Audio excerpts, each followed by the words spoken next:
आपण जेव्हा अध्यक्ष महाराज विश्वगौरव देशगौरव गरीबों के मसीहा नरेंद्र मोदींचं नाव घेतो तर त्यांच्या विचारावर आपल्याला राज्य पुढे न्यायचं आहे. जपानची लोकसंख्या आपल्या बरोबरीने आहे. 12,33,01,614.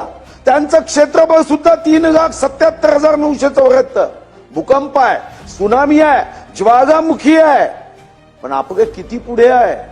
जेव्हा बजेट वाचलं जातं तेव्हा मुंबईच्या आसपासचा कोणताही प्रकल्प असेल तर काय सांगितलं जातं, जपानच्या कॉन्ट्रॅक्टरांनी केला, जपानच्या टेक्नॉलॉजीमध्ये हा होतोय. अरे कधीतरी महाराष्ट्राच्या चंद्रपूर जिल्ह्याचा एखादा उद्योगपती तो करतो आहे, हा भाव तिथं नाही. आणि ही मात्र गोष्ट लक्षात घेऊन या महाराष्ट्राच्या अमृत महोत्सवी वर्षाचा विचार करत पुढच्या 10 वर्षाचा आराखडा हा मात्र अर्थसंकल्पामध्ये डोकावला गेला पाहिजे. आणि ही आपली अध्यक्ष महाराज जबाबदारी.